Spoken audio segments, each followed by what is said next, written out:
Alright, my homeboy, Mr. 254, old Gatekeeper, sitting here with your flawless Texas Star 350, pal.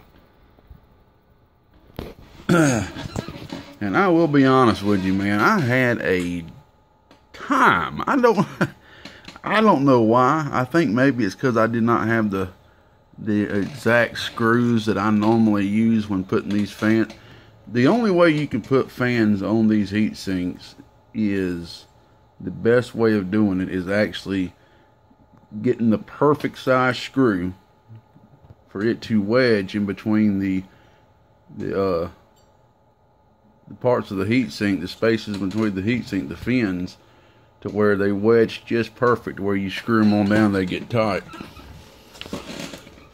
I had a big thing of screws one time, and I think I just finally used them all up. I tried these at first, which I thought were going to work just fine. I cut them off and everything. And I want you to know, man, I broke two fans. Two fans trying to put fans on this heatsink.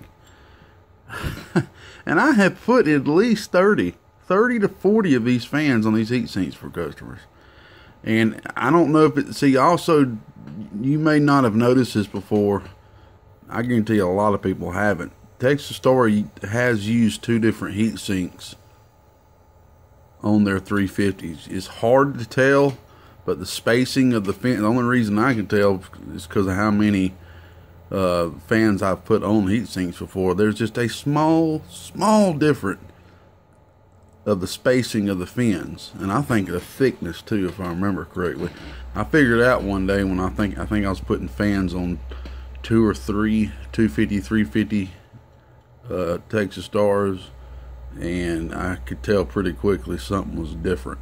But so I don't know if it was that or that. I will go ahead and let you know it cracked the bottom of the fan a little bit right here. I put a little glue on it. I didn't think you would mind, 254. I just wanted to tell you the truth so you'll know. It's on there great, man. See, well, we got it hooked up here. Let me turn it off before I start doing this. It's on there really good, as you can see. It ain't going nowhere. I had to use some good, some number 10 screws to get them down, wedged down in there good. And as I was doing it, which is a problem I was having with the other two fans. I'm telling you, I cracked the other two fans completely, man, the whole half of them, because as I'm screwing them on there, it was just pulling on the fan like that and popping them. And the same thing happened to this one right when I was screwing the last one on. It's just the bottom part, not the top, just the bottom part right here.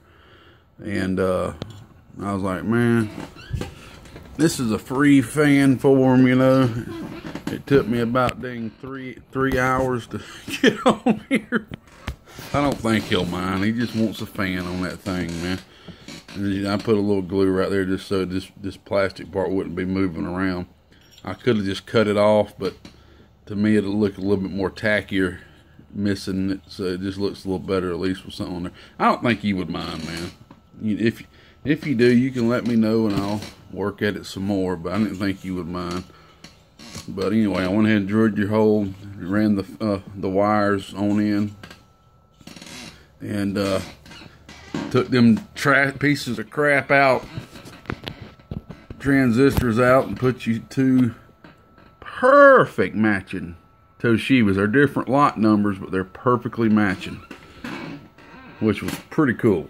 Pretty cool. I just went through my box right here of used Toshibas and found two that were the closest match, and by God did I not find two that was identical.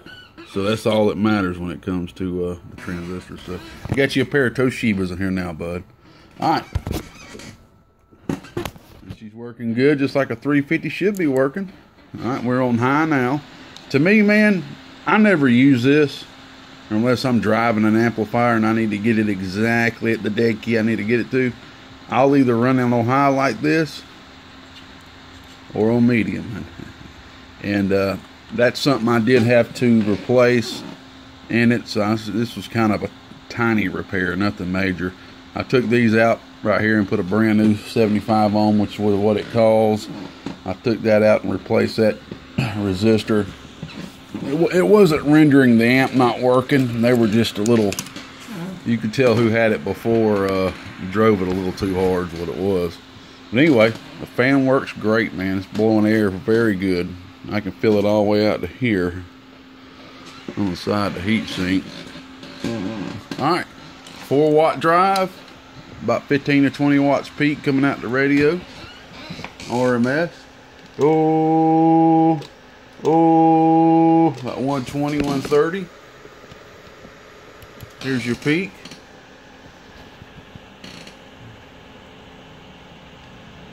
Bottom scale, where the 20 is, that's 200. Where the 40 is, that's 400.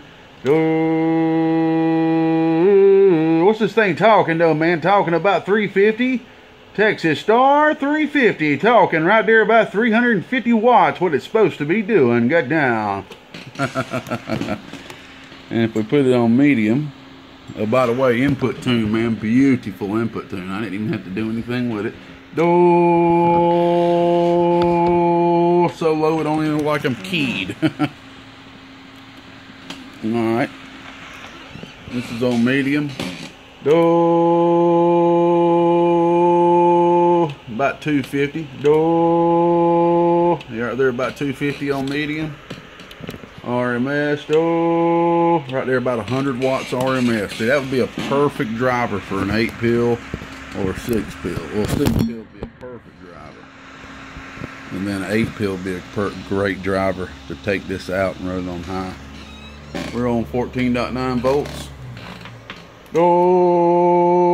Yep, 14.9.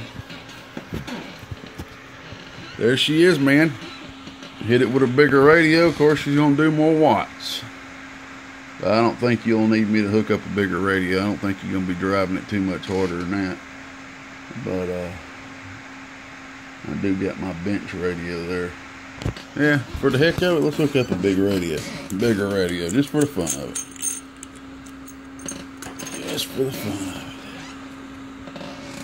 it. Let's see here what coax I have hooked up. I think it's this one. Let's see. Let's see if I'm right. Probably just gonna see more RMS out of this. Yeah, that's it. Alright, this is instead of 4 watts RMS, 8 watts. Yeah, see right there, 180.